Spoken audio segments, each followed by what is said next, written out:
ఆదిభ్యో బ్రహ్మ విద్యా సంప్రదాయ కర్తుభ్యో వంశ ఋషిభ్యో మహద్భ్యో నమో గురుభ్యః.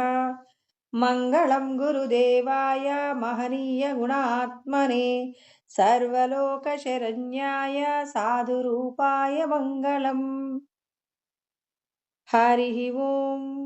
బ్రహ్మానందం పరమసుఖదం కేవలం జ్ఞానమూర్తిం ద్వంద్వాతీతం గగన సదృశం తత్వమస్యాదిలక్ష్యం ఏకం నిత్యం విమలమచలం సర్వధీ సాక్షిభూతం భావాతీతం త్రిగుణరహితం సద్గురుం తం నమామి. నమో గురుదేవ. అందరికీ నమస్కారం అండి. ఈరోజు మనం భగవద్గీత యందు 6వ అధ్యాయము ఆత్మ సంయమ యోగము. మనస్సును నిగ్రహించడానికి కావలసిన మార్గములన్నింటిలో కూడా ప్రధానమైనది ఆహారానికి సంబంధించినటువంటి పద్ధతులను ఎవరైతే పాటిస్తారో వారికి మాత్రమే యోగమును పొందడానికి కావలసినటువంటి మానసికమైన సంసిద్ధత ఏర్పడుతుందని, ఆహారానికి భగవంతుణ్ణి చేరుకోవడానికి మధ్యలో ఉన్నటువంటిది ఏమిటి అంటే మానసికమైనటువంటి ప్రశాంతత. అంటే మనస్సును నిగ్రహించాలి అంటే మనం ఏం చేయాలి? యోగమును పొందాలనేటటువంటి కోరిక అమితంగా ఉన్నప్పుడు ఆహారానికి సంబంధించిన నియమాలు పాటించడానికి ఏం చేస్తాడు జీవుడు? ప్రయత్నం చేస్తాడు. అంటే ఇక్కడ ఆహార నియమాన్ని అందరూ పాటించగలరా అంటే కొందరు మాత్రమే పాటించగలరు. ఎందుకంటే అప్పటికప్పుడు కలిగేటువంటి ఆనందము మనకి ఎక్కడా నుంచి దొరుకుతుంది అంటే ఆహారాన్ని పొందినప్పుడు మనం పొందేటువంటి అనుభూతి గొప్పగా ఉంటుందండి. అలా గొప్పగా ఉన్నటువంటి అనుభూతిని మనం దేనికోసం నిగ్రహించగలము అంటే, నేను ఈ శరీరంలో బంధింపబడి ఉన్నాను, ఈ శరీరానికి సంబంధించి నేను చెయ్యవలసిన కర్తవ్యం ఏమిటి? ఈ దేహము చేత భగవంతుడు శాస్త్రమునందు నిర్ణయించినటువంటి కార్యాలన్నింటినీ చెయ్యాలంటే శరీరం ఎలా ఉండాలి? సిద్ధంగా ఉండాలండి.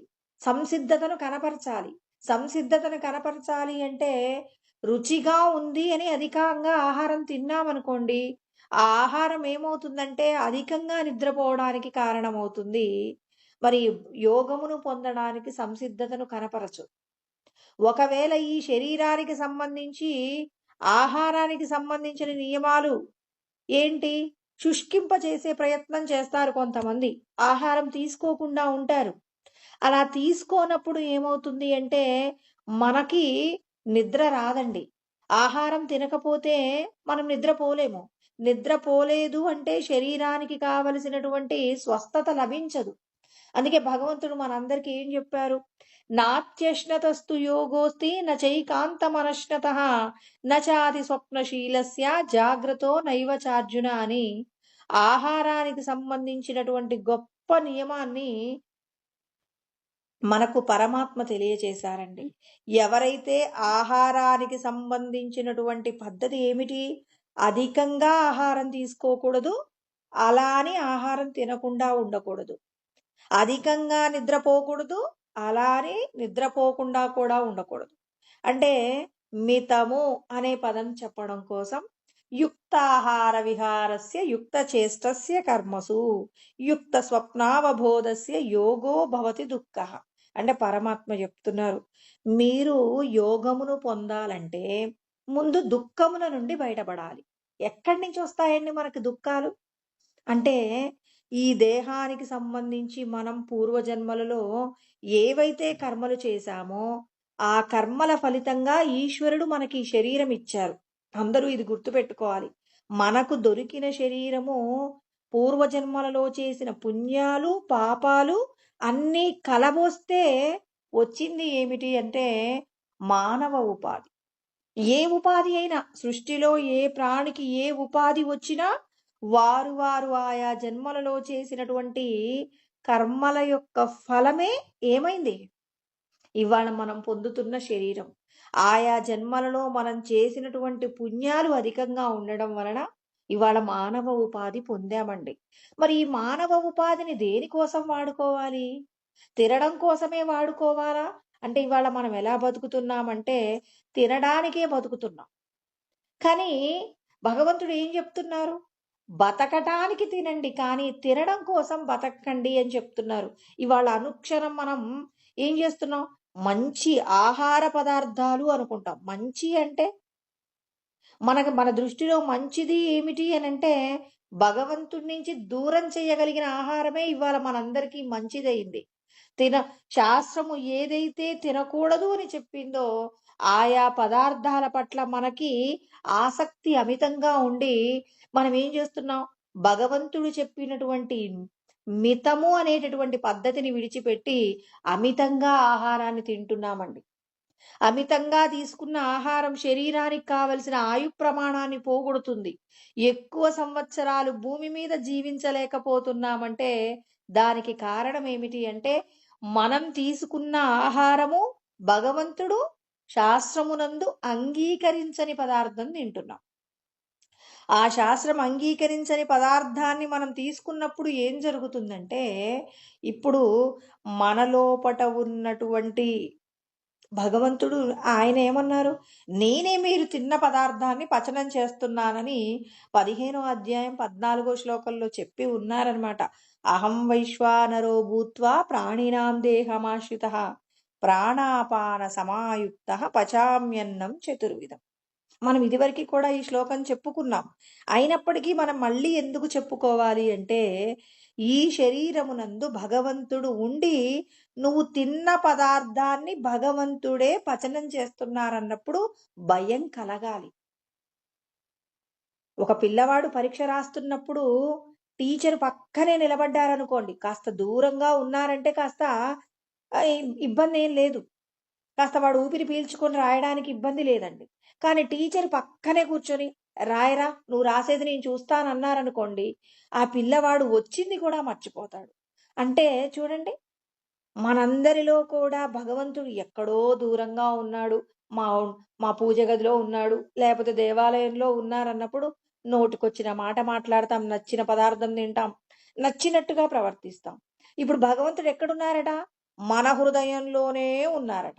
మన హృదయంలో ఉండడమే కాదు, మనం తిన్న పదార్థాన్ని ఆయనే పచనం చేస్తున్నాడట. అంటే మనం నోట్లో పెట్టేంత వరకు మనం ఆలోచిస్తాం ఏం తినాలి, ఎలా ఉండాలి అని చెప్పి. అంటే ఎలాంటి పదార్థాలు మనం సేకరించాలి అని చెప్పేసి ఆలోచిస్తాం. ఈశ్వరుడు ఏం చేస్తారు? నువ్వు నోటిలో పెట్టిన దగ్గర నుంచి భక్ష్య భోజ్య చోష్య లేహ్య అనేటటువంటి 4 విధాలుగా నువ్వు తిన్న పదార్థాన్ని ఏం చేస్తాడు? ప్రాణాపాన సమాయుక్త, ప్రాణము అపాన వాయువులు సమానం చేసి పచామ్యన్నం చతుర్విధం, 4 భాగాలుగా విభజన చేసి ఆయన ఆహారాన్ని ఏం చేస్తున్నాడు? పచనం చేస్తున్నారు. మరి ఆయన జఠర రసము చేత, మనం సైన్స్ లోకి వెళ్ళిపోతే జఠరాగ్ని అనేది ఒకటి ఉంటుందండి. ఆ జఠర రసము చేత మనం తిన్న పదార్థం పచనం అవుతుందని సైన్స్ చెప్తుంది.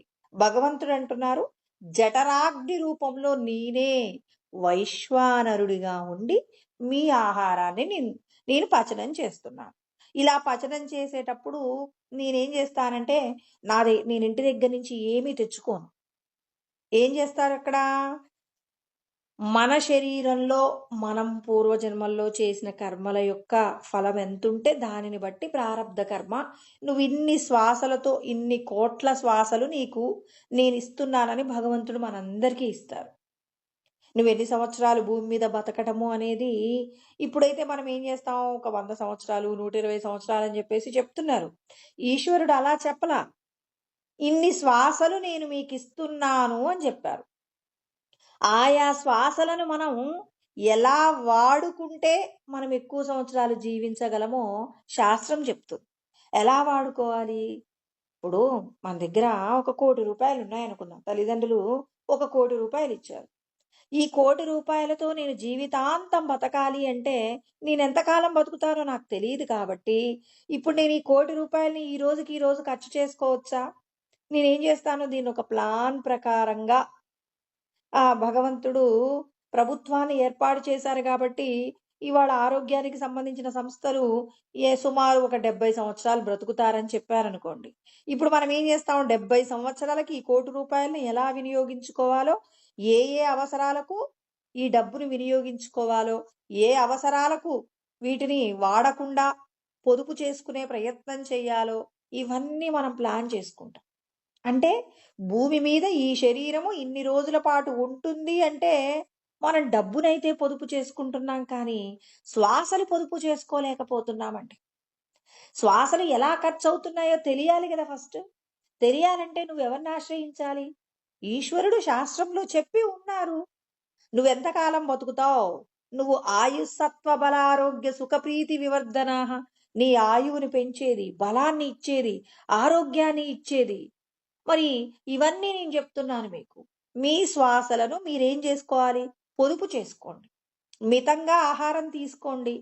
ఎవరైనా మాట్లాడుతున్నప్పుడు ఉద్రేకంతో మీరు ఆ మాటలను ఏం చేస్తారు? వింటుంటారు. వినేటప్పుడే ఒక్కొక్కసారి అవతలి వారి మాటలకి మనం ఎమోషనల్‌గా ఏమవుతామంటే అగ్రెసివ్ అవుతాం. అలా మనం అగ్రెసివ్ అవ్వటం వల్ల ఏమవుతుందంటే, నీ యొక్క హృదయము సాధారణమైన స్థితి నుంచి అసాధారణ స్థితికి వెళ్ళిపోతుంది. ఎందుకు వెళ్ళింది? అవతలి వారి యొక్క మాటలో, అవతలి వారి యొక్క చేతలో మనల్నేం చేస్తున్నాయి? మనము ఉద్వేగాన్ని పొందేలాగా చేసి హృదయ స్పందన లోపట ఉన్నటువంటి బ్లడ్ ప్రెషర్ అంతా కూడా ఏమవుతుంది? సాధారణ స్థితిని దాటి ఆవలికి వెళ్ళిపోతుంది. చూడండి, మనం శాస్త్రాన్ని చదువుతుంటే ఒక డాక్టర్ చెప్పవలసిన మాటలు కూడా మనం చెప్పేసుకుంటున్నాం. అంటే మనము ఎక్కడ తొందరపడుతున్నాం? డాక్టర్ కంటే శాస్త్రమే వివరంగా చెప్తుందండి. డాక్టర్ గారు మీరు ఇలాంటి పదార్థాలు తినకండి, ఉద్వేగాలు పొందకండి అంటారు. ఉద్వేగం ఎలా వస్తుంది? నీవు మాట్లాడే మాటలలో సత్యం ఉన్నప్పుడు నీకు తొందరపడాల్సిన అవసరం రాదు. అవతలి వ్యక్తి నువ్వు మాట్లాడేటటువంటి మాటలలో ఉన్న సత్యాన్ని తెలుసుకోలేక అవతలి వారు ఉద్వేగపడినా, నువ్వు ధర్మంగా ఉన్నప్పుడు అంత ఉద్రిక్తతను పొందవు. అంటే భగవంతుడు ఎక్కడి నుంచి చెప్తున్నారు? అవతల వాళ్ళ నుంచి చెప్పట్లేదండి. మన వైపు నుంచే చెప్తున్నారు. నువ్వు పద్ధతిగా నేను శాస్త్రం చెప్పినట్టుగా వింటే అవతలి వారు పరిగెత్తుకుంటూ వచ్చి నిలువెత్తున నీ ముందు నిలబడి నిన్ను చంపడానికి కావలసిన ఆయుధాలు పట్టుకొని వచ్చినా నువ్వు ధర్మంగా ఉంటే ఆ ధర్మం నిన్ను ఖచ్చితంగా రక్షిస్తుంది. నువ్వు ధర్మం తప్పినప్పుడు మాత్రమే అవతలి వ్యక్తిని చూసి నువ్వు భయపడవలసి ఉంటుంది. అందుకే ఈ లోకంలో ధర్మాన్ని పట్టుకున్న వాళ్ళు ఎప్పుడైనా ఏమవుతుంది అనంటే శాంతిని పొందుతారు. ఇప్పుడు మన దగ్గర ఉన్నటువంటి సంపదట 4 విధాలుగా ఖర్చు పెడతారట. 4 విధాలుగా అంటే ఇక్కడ చెప్తున్నారు. ఎక్కడ అంటే రామాయణంలో చెప్పబడుతుందండి. ముందు మన యొక్క సంపాదనను గనక ధర్మము అనేటటువంటి దాని వైపు నిలబెట్టి ధర్మంగా డబ్బు ఖర్చు పెట్టడం ప్రారంభించామనుకోండి. ఇప్పుడు ధర్మంగా డబ్బు ఖర్చు పెట్టినప్పుడు అది మీకు ఏ విధమైన ప్రమాదాన్ని తీసుకురాదు. ఎప్పుడైతే మీరు ధర్మాన్ని విడిచిపెడతారో అప్పుడు ఏమవుతుంది అనంటే మీరు సంపాదించినటువంటి సంపద అగ్నిపాలైనా అవుతుంది, దొంగల పాలైనా అవుతుంది. అంటే శాస్త్రం చెప్తుందండి, రామాయణంలో చెప్పారు ఈ మాటలన్నీ కూడా. అంటే మనము ధర్మాన్ని తప్పినప్పుడు మన యొక్క సంపద భూమి పాలైనా అవుతుంది, అగ్ని పాలైనా అవుతుంది, దొంగల పాలైనా అవుతుంది. అందుకే కొంతమంది భూమిలో ఎవ్వరికి డబ్బు పంచకుండా పిసినారితనంతో వాళ్ళకున్న సంపదనంతా భూమిలో పాతి పెడతారండి. ఆ సంపద వాడికి దొరకకపోగా అది పైగా పిశాచమై వీడి వెంట పడుతుందండి. ఒక్కొక్కసారి వీడి సంపాదించిన సంపద అగ్ని ప్రమాదాలలో పడిపోతుంది. కొంతమందికి ఒక్కొక్కసారి దొంగలొచ్చి ఎత్తుకొని పోతారు. అంటే మీ యొక్క డబ్బుని నువ్వేం చేయాలి? ధర్మంగా ఖర్చు పెట్టాలి. అందుకే ప్రకాశానందగిరి స్వాముల వారు శాస్త్రంలో ఒక మాట చెప్పారు. ఆయన శాస్త్రములన్నీ అధ్యయనం చేసి చెప్పిన మాట ఏంటంటే, కొన్నింటిని బంధించండి, కొన్నింటిని విడుదల చెయ్యండి అంటారు. ఏంటి కొన్ని బంధించేది? ఇంద్రియాలను నశించిపోయే విషయాల వైపు పరిగెత్తనివ్వకండి. కనపడిన ప్రతిదీ అనుభవించాలనే కోరిక ఇంద్రియాలు కోరుకుంటాయి. పిల్లవాడు తనకు కనపడిన ప్రతిదీ అనుభవిస్తాను అంటే వాడికి పెట్టామనుకోండి. ఇప్పుడు మీరు ఒక కుక్క పిల్లని పెంచుకున్నారు, అది ఒక నెల రోజుల పిల్ల. ఆ నెల రోజుల పిల్లకి మీరు ఒక బిస్కెట్ ఇస్తే తింటుంది. ఇంకా ఏం పెట్టినా ఒక పండు పెడితే తింటుంది. ఏది పెట్టినా తింటుందండి. ఏది పెట్టినా ఇది తింటుంది కదా అని చెప్పి దాని మీద ప్రేమతో మనం అది ఏం తిన్నా పెట్టేసామనుకోండి, అది ఒక 2 రోజులకు అనారోగ్యాన్ని పొందుతుందండి. దాని ఇంకా ఏమీ తీసుకోదు. అలా పడిపోతుంది. ఏం జరిగిందని డాక్టర్ గారి దగ్గరికి తీసుకెళ్తే, ఇది ఏది తింటే అనారోగ్యం వస్తుందో అవన్నీ మీరు పెట్టారా? ఏమేం పెట్టారో చెప్పండి అంటారు.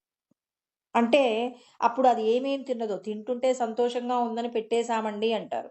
ఇప్పుడు ఇది 2, 3 రోజుల పాటు ఇది చాలా అనారోగ్యాన్ని, కడుపులో అజీర్తికి సంబంధించిన ఇబ్బందిని పొందుతుంది అని ఆ డాక్టర్ గారు చెప్తారు. పిల్లలైనా సరే, వాళ్ళు కనపడిన ప్రతిదీ కావాలన్నారనుకోండి, మనం వాళ్ళ మీదున్న ప్రేమతో ఆ వస్తువులన్నీ ఇచ్చేసామనుకోండి, అవి ఏమవుతాయి?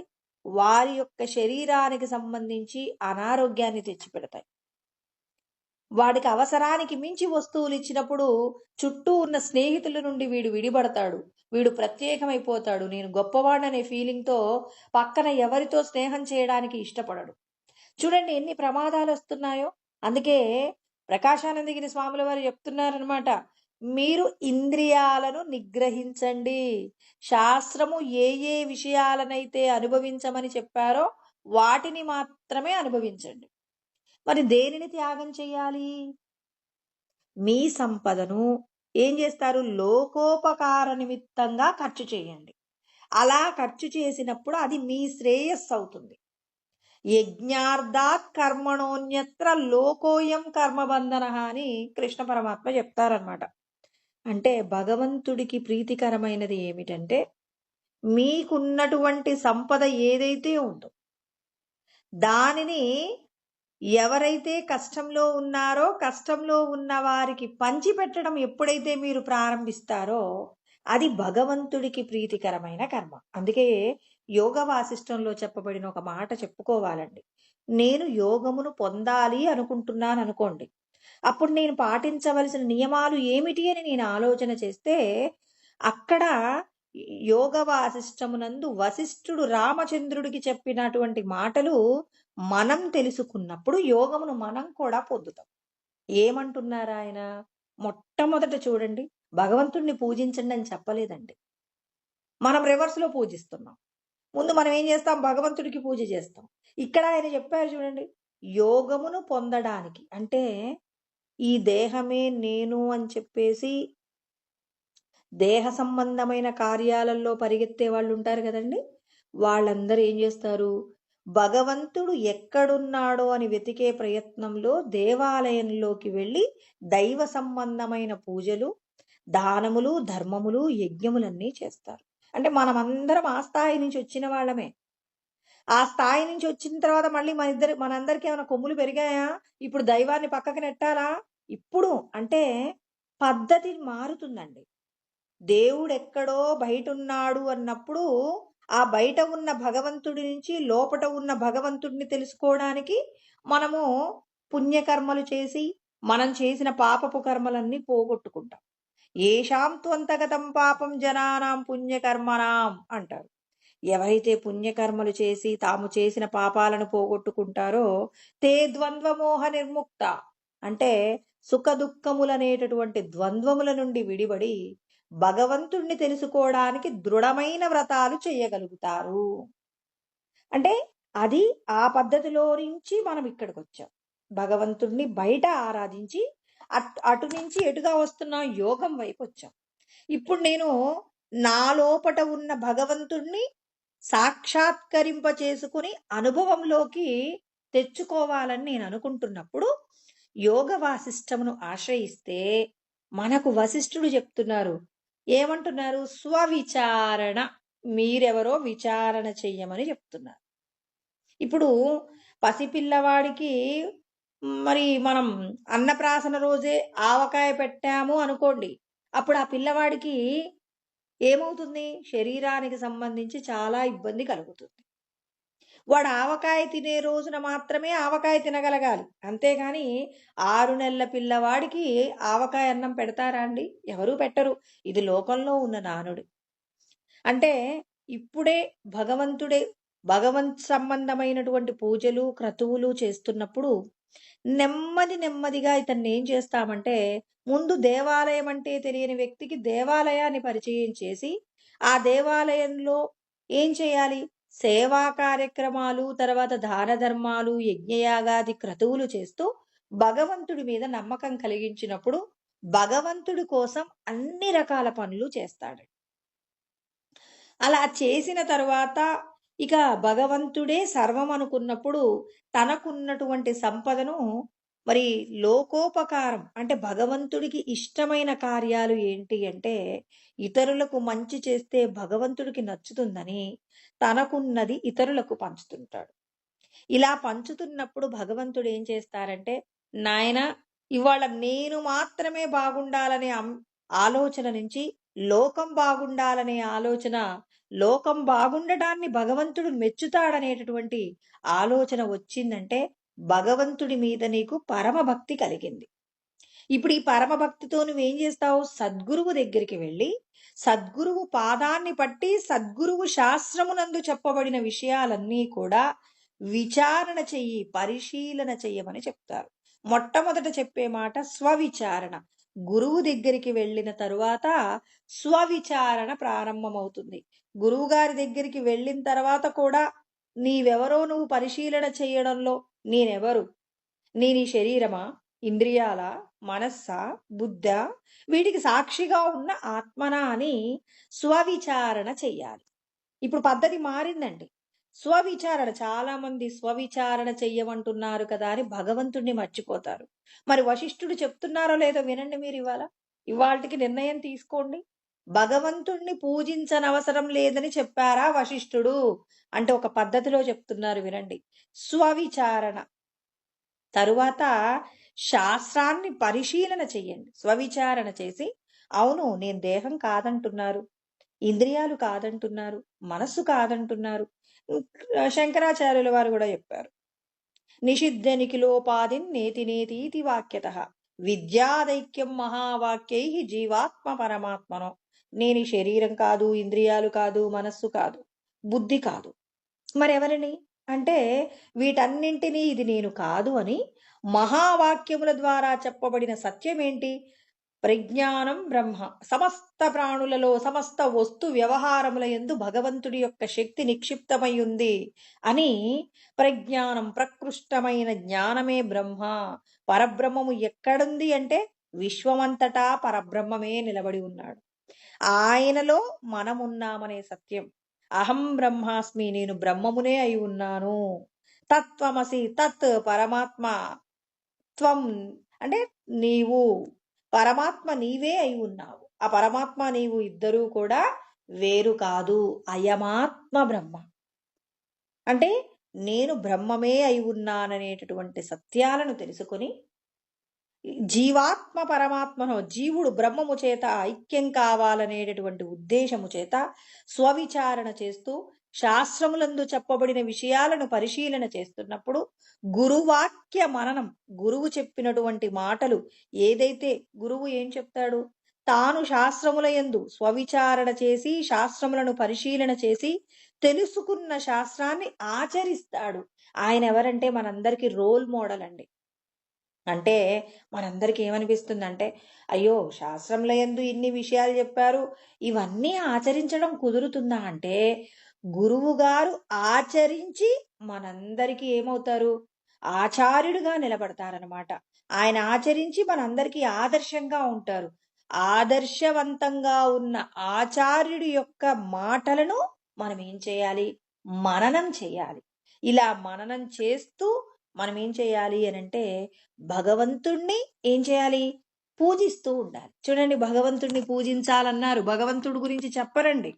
గురువుని పూజిస్తే, గురువుని పూజించడం అంటే మనకి ఇన్ని మంచి మాటలు ఆయన ఆచరించి మనందరికీ కూడా రోల్ మోడల్ గా ఉన్నాడు కాబట్టి, ఆదర్శంగా ఉన్నారు కాబట్టి, మరి గురువు అంత జ్ఞానం బోధిస్తే ఆయనకు మనం ఒక చిరుకానుక ఆయనకు పూజించాలి కదా.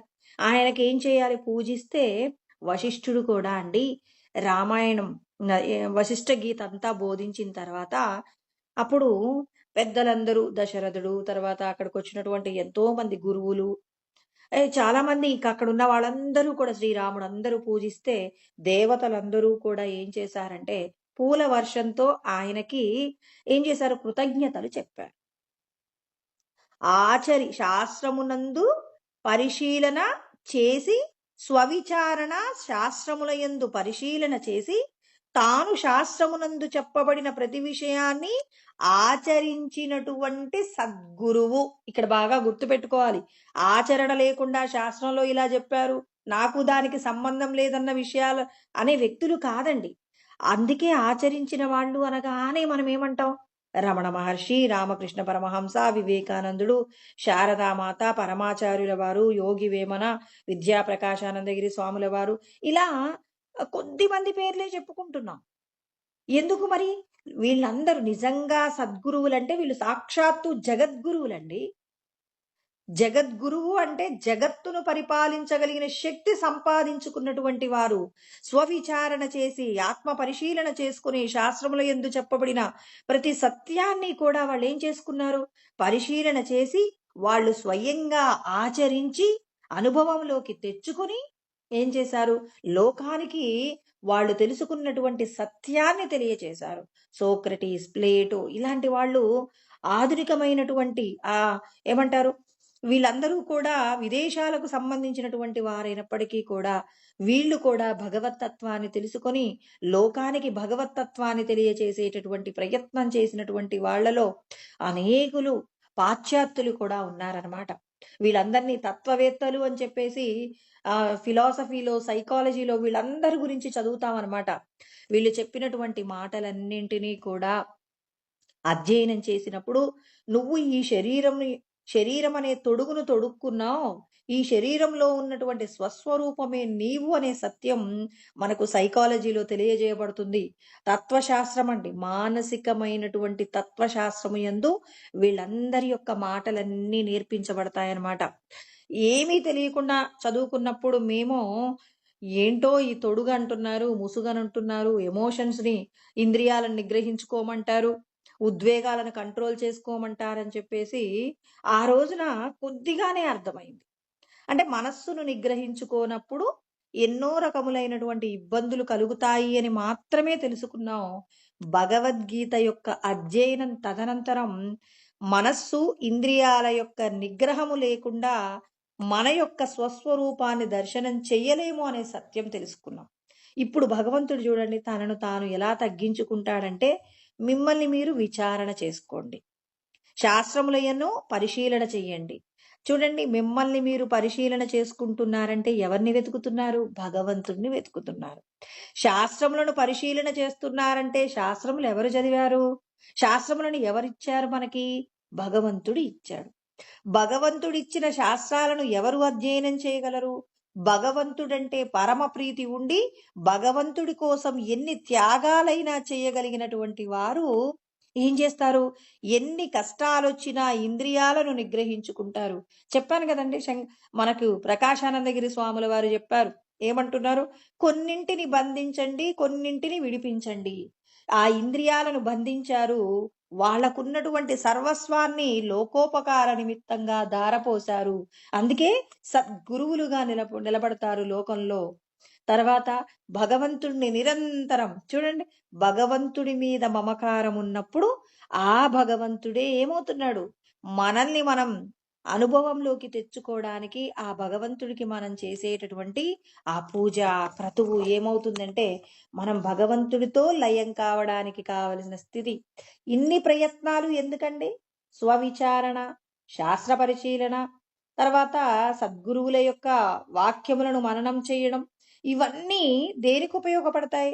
భగవంతుడితో మమేకం కావడానికి, భగవంతుడికి మనం చేసేటటువంటి పూజ, ఇవన్నీ కలబోస్తే ఏమవుతాయి?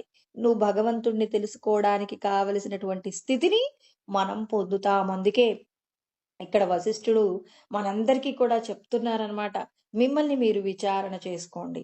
అలా విచారణ చేయగలిగిన శక్తి మనకు కలగాలి అంటే భగవంతుడు చెప్తున్నారు, ఆహారాన్ని మితంగా తీసుకోండి, ఆహారానికి సంబంధించిన నియమాలు పాటించండి. ఆ నియమాలే మిమ్మల్ని ఏం చేస్తాయి అంటే ఆ భగవంతుడు సాధన చేయడానికి కావలసినటువంటి నిగ్రహ శక్తిని మనం పొందగలుగుతాము. అందుకే వశిష్ఠుడు చెప్తారండి వశిష్ఠ గీతలో, మనం ఏం చేస్తామంటే, ఇవాళ మనం ఆహారాన్ని సంపాదిస్తున్నామంటే మన తరతరాలు తినాలి అని కోరుకుంటాం. ఇవాళ నేను కొంత సంపాదించి వెళ్తే నా పిల్లలు అసమర్థులైనా, నా అంటే ముందే మీరు ఎక్స్‌పెక్ట్ జేశారు. యద్భావం తద్భవతి. నా పిల్లవాళ్ళు సోమరిపోతులైతే, నేను సంపాదించిన సంపద తిని నా పిల్లలు సంతోషంగా ఉంటారని, వాళ్ళని ముందుగానే మీరేం జేశారు? భగవంతుడంటారు, మీరందరూ కూడా ఏది సంకల్పం చేస్తే అది నెరవేరుతుంది. మీరేం సంకల్పం జేస్తారు? మా పిల్లలు ఒకవేళ చదువులలో బాగా ఆ ఉద్ధరణ పొందకపోతే, మా పిల్లలకు డబ్బు సంపాదించడం చేతగాకపోతే, మా పిల్లలు అసమర్థులైతే, సోమరిపోతులైతే, తిండిబోతులైతే, మా పిల్లలకి కష్టాలొస్తాయేమో అని మీరు సంకల్పం చేశారు. ఇప్పుడు మీ సంకల్పం ఏం చేయాలి భగవంతుడు? కల్పవృక్ష స్వరూపం అండి మనలోపటున్న భగవంతుడు. మీరేది కోరితే అది ఇస్తానంటాడు. యద్భావం తద్భవతి. ఏది పొందితే అది ఇస్తాను. ఇంకా ఏ దేవుడి రూపంలో మీరు అడిగితే ఆ రూపంలో ఇస్తాను. ఏ యథామాం ప్రపద్యంతే తాంస్తదైవ భజామ్యహం అంటాడు 4:11. అంటే మీరు ఏ దేవత రూపంలో మీరు నాకు స్వామి నాకిది ఇవ్వండి అంటే అది ఇచ్చేస్తారు. మరి మీ పిల్లలు రోజు సోమరిపోతులైతే, నేను సంపాదించకుండా వెళ్ళిపోతే నా పిల్లల బతుకేంటి? నా పిల్లల బతుకేందంటే, మీ పిల్లలు సోమరిపోతులవుతారు. నువ్వు డబ్బు సంపాదించడానికి గావాల్సిన అనేక అధర్మ మార్గాలు చూపిస్తాడు. అన్ని మార్గాల చేత నువ్వు డబ్బు సంపాదిస్తావు. ఎందుకు అధర్మ మార్గాలు భగవంతుడు సూచిస్తాడంటే, నువ్వు ధర్మంగా సంపాదించడం అనేటటువంటి సంస్కారాలు నీకు పూర్వజన్మల్లో లేవనుకోండి. ఈ జన్మ ప్రయత్నం చేత కూడా నీ మనసెప్పుడూ డబ్బు సంపాదించాలనేటటువంటి కోరిక చేత వెంపర్లాడుతున్నప్పుడు, నీ యొక్క వెంపర్లాట ఏమవుతుంది అంటే భగవంతుడి నుంచి నీకు ఏది కావాలో అది ఇచ్చేందుకు ధర్మ మార్గం, అధర్మ మార్గం అని 2 మార్గాలు చూయిస్తాడండి భగవంతుడు. ధర్మ మార్గంలో సంపాదించడానికి సమయం పడుతుంది. అధర్మ మార్గంలో సులభంగా సంపాదించుకోవచ్చు అని, మరి ధర్మంగా ఉన్న వారికి కలిగేటటువంటి ఉపకారము, అధర్మంగా ఉండే వారికి మొదట సంతోషం, తర్వాత కష్టమొస్తుందని ఇలా శాస్త్రమునందు అనేక విషయాలు చెప్తే, అధర్మంగా సంపాదించి వచ్చేటటువంటి సుఖం పట్ల వ్యామోహాన్ని పొందుతాడు. తర్వాత వచ్చే కష్టం గురించి వినడానికి కూడా ఇష్టపడడు. ఇవాళ సంపాదించుకునే డబ్బు కోసం ఆశపడతాడు. ఆ ఆశ అతన్ని ఏం చేస్తుంది? పాపపు కర్మలు చేసే వైపు తనను తీసుకెళ్తుంది. తమ పిల్లలకు తానే అన్నీ ఇవ్వాలనేటటువంటి కోరిక చేత ఏం చేస్తున్నాడు? తాను కోరుకున్నటువంటి కోరికయే పిల్లలకేమవుతుంది? ఇతను నా పిల్లలు నా సంపాదన చేత బతకాలనుకుంటాడు. అంటే పిల్లవాడిని అసమర్థుడిని చేశారండి. మరి మీరు కోరుకున్న తర్వాత భగవంతుడు ఇయ్యకపోతే ఎలాగండి? నేను సంపాదించింతో నా పిల్లలు తినాలి, నా పిల్లలు తినాలంటే వీడు పాపం చేసి సంపాదించాడనుకోండి. ఆ పాపము చేసి సంపాదించిన సంపాదన కొడుకు తింటాడు కానీ వాడు వ్యసనపరుడైపోతాడు. సోమరిపోతవుతాడు.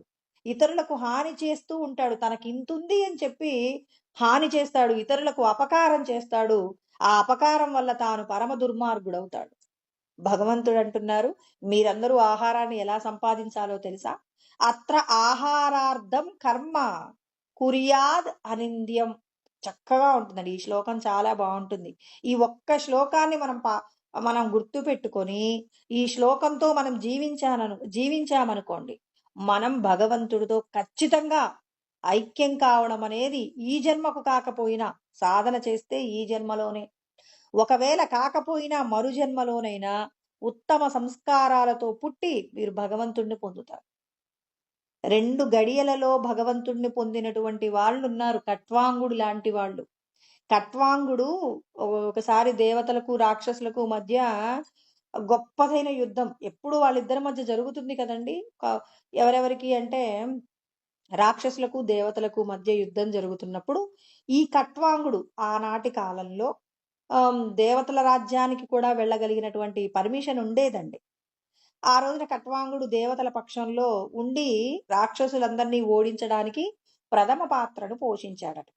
అప్పుడు దేవతలు ఎవరి దగ్గర నుంచైనా ఏదైనా ఉపకారం పొందితే వాళ్ళకి ఏదో ఒక వరం ఇవ్వాలి. అది వాళ్ళ యొక్క పద్ధతి అండి. అలా కాబట్టి కట్వాంగుడిని అడుగుతారు, ఏంటి మీకేమైనా వరాలు కావాలా చెప్పండి, మీకేమైనా మేము ఇస్తామంటే, ఏమొద్దండి, ఇంకా నేను భూమి మీద ఎంతకాలం ఈ శరీరంతో జీవిస్తానో నాకు ఆ టైం ఒకసారి చెప్పండి అన్నారట. వాళ్ళందరూ కూడా ఖట్వాంగుడి మీదున్న ప్రీతితో వాళ్ళు చూసి భవిష్యత్తు చెప్పారు. ఇంకా నీకు 2 గడియల సమయమే ఉంది. చాలండి సంతోషం, నేను వెళ్ళిపోతున్నానన్నారు. వీళ్ళకి ఆశ్చర్యం వేసింది. ఏంటి 2 గడియల్లో ఇతను ఏం చేయగలడు అంటే, అతడు మరి భగవంతుణ్ణి తెలుసుకునేటటువంటి ప్రయత్నంలో తాను చేసినటువంటి సాధన 2 గడియలలోనే ముక్తిని పొందాడట. అంటే అంతగా ఇంద్రియ నిగ్రహం, పరోపకార నిమిత్తం జీవించగలిగినటువంటి గొప్పదైన సాధన చేసి ఉన్నారు కాబట్టి ఖట్వాంగుడు 2 గడియలలోనే ముక్తిని పొందారట. మరి మనకు చాలా టైం ఉంది కదా! మరి ఈ చాలా టైంలో మనం ఏం చేయాలి?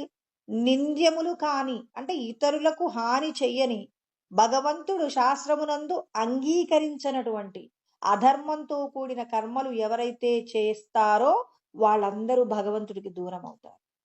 నింద్యము కాని అంటే ధర్మంగా పరమాత్మ ఏ కర్మ చేస్తే నీకు ముక్తి దొరుకుతుందో ఆ విధంగా నువ్వు కర్మ చేసి డబ్బు సంపాదించుకో. అంటే భగవంతుడు డబ్బు సంపాదించొద్దు అని చెప్పలేదండి. ధర్మంగా మీరు డబ్బు సంపాదించుకోండి. మీరు డబ్బు సంపాదిస్తున్నప్పుడు వేరొకరు మీ యొక్క సంపాదనలో, అంటే మీరు డబ్బు సంపాదించే ప్రయత్నంలో ఇతరులు బాధపడని రీతిలో మీరు డబ్బు సంపాదించుకోవచ్చు. దానికి భగవంతుడు పర్మిషన్ ఇస్తారట. అందుకే ఆయన ఏమంటున్నారు? అత్ర ఆహారార్థం కర్మ కుర్యాద్ అనింద్యం. నింద్యము కానటువంటి కర్మ చేసి, అంటే పాపము లేనటువంటి కర్మ చేసి డబ్బును సంపాదించుకొని దానితో మీ యొక్క ఉదర పోషణం, అంటే దేహ సంబంధమైనటువంటి మీరు మీ కుటుంబంతో సంతోషంగా జీవించవచ్చు. ఇప్పుడు కుర్యాద్ ఆహారం, మరి డబ్బు ఎందుకు సంపాదించుకోవాలి? ఆహారం ఎందుకు? అసలు అసలు మనమేమంటున్నాం? మరి మనందరం ఏం చేస్తున్నామంటే తినటానికే బతుకుతున్నాం. ఇవాళ మన బతుకంతా తినడమేనండి. ఒకడు ఫంక్షన్ చేస్తున్నాడంటే మనమే ఆరాటపడతాం. ఎప్పుడెప్పుడు వాడు రుచికరమైన పదార్థాలు పెడతాడా? ఒక డబ్బున్నవాడు లేకపోతే ఎవడో ఇంకెవడైనా మీకు మంచి భోజనం పెడతాడనుకున్నప్పుడు, వాడింట్లో ఫంక్షన్ జరుగుతుందన్నప్పుడు, అబ్బా! ఎప్పుడెప్పుడు ఫంక్షన్ చేస్తారా? నేను ఎప్పుడెప్పుడు రుచికరమైన పదార్థం తింటానా అని ఒక ఇంద్రియానికి లొంగిపోయి ఆయా పదార్థాలు తింటున్నారు. మీరు తెలుసో తెలియకో సంపాదించుకున్నటువంటి పుణ్యకార్యాల వల్ల వచ్చిన పుణ్యమంతా వాడికి దారాదత్తం చేసి వస్తున్నారు. ఎందుకు? నాలుక యొక్క నిగ్రహం లేకపోవడం వల్ల వేరొకరి ఇంట్లో భోజనం అంటే పరమ పాపంతో భావించాలండి. ఒకవేళ తినవలసి వస్తే దానికి తగినటువంటి ఆ సంపదను ఆ కుటుంబానికి ఇచ్చేటటువంటి ప్రయత్నం చేసి ఆ ఇంటిలో తిని రావాల్సి ఉంటుందే కానీ, మనం ఉత్త పుణ్యానికి అబ్బా నేను ఆహారం తింటున్నానని చెప్పేసి రుచికరమైన పదార్థాన్ని తింటే మీకు ముందు నుంచి వచ్చేటటువంటి ఆ రుచికరమైన పదార్థం అర్థమవుతుంది. కానీ వెనక నుంచి మీరు చేసినటువంటి భగవంతుణ్ణి తెలుసుకోవాలంటే మనం చేసిన పాపాలు పుణ్య కార్యాల చేత పోగొట్టుకోవాలి. మరి పుణ్యం అనేది నీ ఖాతాలో ఉంటేనే నీ పాపం పోతుంది. మరి నీ పుణ్యం పోగొట్టుకోగలిగినటువంటి పని ఆహారం వల్లే ఎక్కువగా జరుగుతుంది. అందుకే ఇవాళ మనకి చూడండి ఎక్కువగా ఫంక్షన్లు జరుగుతున్నాయి. ఈనాటి కాలంలో అయితే ఒక పెళ్లి ముహూర్తాలు ఉన్నటువంటి సమయం అంటే ఇంట్లో భోజనం చేసేవారి యొక్క సంఖ్య తగ్గుతుందండి. ఏ రోజు ఏదో ఒక చోట ఒక ఫంక్షన్, ఏదో ఒక చిన్న ఏర్పాటు ఉంటే ఆ ఏర్పాటుకు వెళ్ళిపోతున్నారు. ఎందుకు వెళుతున్నారు అంటే సోమరితనం. అక్కడికి వెళ్తే రుచికరమైన పదార్థం తినొచ్చు. మన ఇంట్లో అయితే ఒక్క కూరతో తినాలి. ఫంక్షన్కి వెళ్తే 4 రకాలైనటువంటి పదార్థాలతో ఆహారాన్ని చక్కగా రుచికరంగా తినవచ్చు అంటున్నారు. కానీ ఆ రుచికరమైన భోజనం వెనకాల ఉన్న పెద్ద రహస్యం, మీరు భగవంతుణ్ణి తెలుసుకోవడానికి మీరు చేసేటటువంటి సాధన వెనకబడతారు. మీరు ఎన్నో కోట్ల జన్మలలో చేసిన పుణ్యం వల్ల వచ్చినటువంటి మానవ ఉపాధికి మీరు అన్యాయం చేస్తున్నారు. అంటే లోపటున్న జీవుణ్ణి ఉద్ధరించే ప్రయత్నంలో ఈ దేహానికి సంబంధించి విషయ లోలుడుగా మారిపోయి భగవంతుడికి దూరం అవుతున్నారు. కాబట్టి ఇక్కడ వశిష్ఠుడు చెప్తున్నారు, మీ ఆహార సంపాదన ఎలా ఉండాలి? పాపము లేనటువంటి విధంగా మీరు సంపాదించుకోండి. అలా సంపాదించుకున్నటువంటి ఆహారం ఎలా ఉండాలి? ప్రాణ సంధార్ధరాం అంటాడు.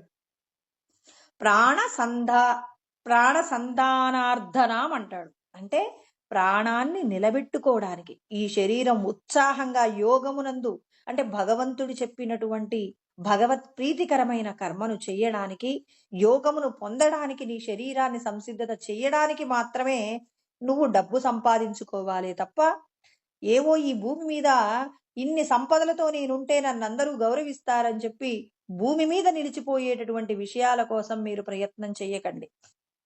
ఆ ప్రయత్నం మిమ్మల్ని ఏం చేస్తుంది అనంటే, మిమ్మల్ని మానవ ఉపాధి పొందడం వల్ల వచ్చినటువంటి గొప్ప సౌఖ్యాన్ని మీరు పోగొట్టుకున్న వాళ్ళవుతారు. కాబట్టి నింద్యము లేని ఆహారము సంపాదించుకోండి. ఆ ఆహారంతో మీరేం చేయాలి? ప్రాణాన్ని నిలబెట్టుకోండి. ప్రాణము అంటే ఈ దేహం ఎప్పుడూ ఉత్సాహంగా ఉండాలి. ఆ ఉత్సాహంగా ఉండేటటువంటి ఆ శరీరము మీకేం చేస్తుంది అనంటే, ప్రాణ సందార్ఢ్యం అంటే ప్రాణాన్ని నిలబెట్టుకోవడం అనేది ఎందుకు జరగాలి అంటే, తత్వ జిజ్ఞాసనార్థం అంటాడు. అంటే తత్వమును తెలుసుకోవడానికే మీ యొక్క ప్రాణం అనేది ఉండాలి. అంటే మీరు ఈ శరీరాలతో జీవించే జీవనం దేనికి? భగవంతుణ్ణి తెలుసుకోవడానికి. భగవంతుడు శాస్త్రంలో చెప్పబడిన తత్వజ్ఞానాన్ని అర్థం చేసుకొని ఆ పరమాత్మ స్వరూపమే నేనై ఉన్నానని, ఆ భగవంతుణ్ణి చేరుకోవడానికి ఈ దేహాన్ని ఎలా భగవత్ సంబంధమైన క్రతువులు చేసి భగవంతుడు చెప్పిన సాధన చేసుకొని భగవంతుల్లో ఐక్యం కావడానికి ప్రయత్నం చెయ్యాలి. అలా చేసినటువంటి ప్రయత్నం ఏమవుతుంది అంటే, ఆయన చెప్తున్నారు, తత్వ జిజ్ఞాసనార్థం. తత్వం తెలుసుకోవడం వల్ల ఏమవుతుంది? ఏమంటారంటే, ఏన భూయోన జన్మ అంటే మరలా జన్మ రాకుండా మళ్ళీ మరి పాపము ఏమంటారు, ఒక నరక కూపము లాంటి తల్లి గర్భములోకి ప్రవేశించకుండా భగవంతుణ్ణి తెలుసుకుని భగవంతుడితో ఐక్యం కావడానికి కావలసిన విధంగా మీరు ముక్తిని పొందుతారు. మరొక శరీరాన్ని పొందవలసిన అవసరం లేదు. ఇంకొక జన్మను తీసుకోవలసిన అవసరం లేని స్థితిలో మీరు డబ్బు సంపాదించడంలో ధర్మం. ఆ డబ్బుతో మీరు ఏం చేయాలి? ప్రాణాన్ని భగవంతుడు శాస్త్రంలో చెప్పిన విధంగా మీరు ఆహారాన్ని మితంగా తీసుకుంటూ భగవంతుడు చెప్పినటువంటి యుక్తాహార విహారస్య యుక్త చేష్టస్య కర్మసు యుక్త స్వప్నావబోధస్య యోగో భవతి దుఃఖ అన్నారు. అంటే యోగమును పొందడానికి ఏం చేయాలి? మనమందరము కూడా భగవంతుడు చెప్పినటువంటి సాధన చేసుకుంటూ మరి భగవంతుడితో మనం ఐక్యం కావడానికి పరమాత్మ ఏమంటున్నారు? మీ ప్రవర్తన మితంగా ఉండాలి, మీ యొక్క ప్రతి ఆలోచన మితంగా ఉండాలి, మీ ఉద్వేగాలు మీ ఎమోషన్స్ అన్నీ కూడా కంట్రోల్ చేసుకోవాలి. ఇలా ఇవన్నీ జరగాలి. మితంగా నిద్రపోవాలి. అలా మితం అనేటటువంటి దానిని మీరు చేరిస్తే మీరేమవుతారు? మీ యొక్క ఆయుష్ని మీరు ఏం చేసుకోగలరంటే పొదుపు చేసుకోగలుగుతారు. మనం ఈ లోకంలో డబ్బు పొదుపు చేసుకునే వాళ్ళని చూస్తే ముచ్చటేస్తుందండి. అబ్బా, వీళ్ళు ఒక్క అవసరానికి అనవసరమైన విషయానికి కూడా డబ్బు ఖర్చు పెట్టరు, చాలా పొదుపరులండి, చాలా గొప్పగా జీవిస్తారంటాం. అంటే లోకంలో పొదుపుగా ఉండే వారికి ఉన్న ఆదరణ, ఆయు ప్రమాణాన్ని కూడా పొదుపుగా ఎవరైతే అంటే పొదుపు చేసుకోగలరో వాళ్ళకి గొప్ప ఉద్ధరణ ఉంటుందండి. పొదుపు చేసుకున్న వారికి అనారోగ్యాలు వచ్చినా ప్రమాదం లేదు. తర్వాత ఏదైనా పిల్లలకు డబ్బు కట్టవలసి వాళ్ళని ఏదైనా ఉద్యోగంలో చేర్పించవలసి వచ్చినా, లేకపోతే ఏదైనా ఒక పాఠశాలలో గొప్ప పాఠశాలలో చేర్పించాలన్నా, ఏ అవసరం వచ్చినా పెద్ద బెంగపడరండి. ఒకరి దగ్గరికి వెళ్ళి చేయి చాపవలసిన అవసరం లేదు. మరి ఎందుకు? వాళ్ళ దగ్గర ఎప్పుడు అవసరానికి మించి కొంత డబ్బుని ఏం చేస్తారు? పొదుపు చేసుకుంటారు.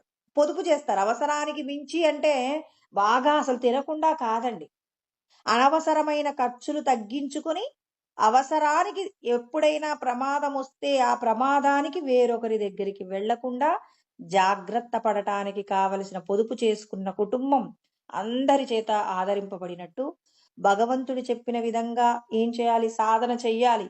ఎలా చేయాలంటే, మాట్లాడేటటువంటి మాటలలో పొదుపు. తర్వాత ఎవరైనా అనాలోచితంగా ఆవేశపడుతున్నప్పుడు ఆ ఆవేశాన్ని చూసి మనము కోపాన్ని తెచ్చుకోకుండా, అధికంగా కోప్పడ్డామంటే ఎక్కువ శ్వాసలు ఖర్చవుతాయి. ఎక్కువ ఆహారం తిన్నామంటే ఎక్కువ శ్వాసలు ఖర్చవుతాయి. ఎక్కువగా నిద్రపోయామంటే ఎక్కువ శ్వాసలు ఖర్చవుతాయి. అంటే యోగమును తెలుసుకున్నప్పుడు మనం ఏం చేయాలి? మన శ్వాసలను పొదుపు చేసుకున్నప్పుడు మనము భూమి మీద ఎక్కువ సంవత్సరాల పాటు జీవించి ఈశ్వరుడిని మెప్పించి ఈశ్వరుడితో ఐక్యం కావడానికి కావలసిన విధంగా సాధన చేసుకోవడానికి మనము శ్వాసలు పొదుపు చేసుకోవాలి. ఇలా శ్వాసలు పొదుపు చేసుకోవడానికి భగవంతుడు అనేక మార్గాలు చెప్తున్నారు. మీరు సంపాదించే సంపాదన మీ ప్రాణాన్ని నిలబెట్టాలి.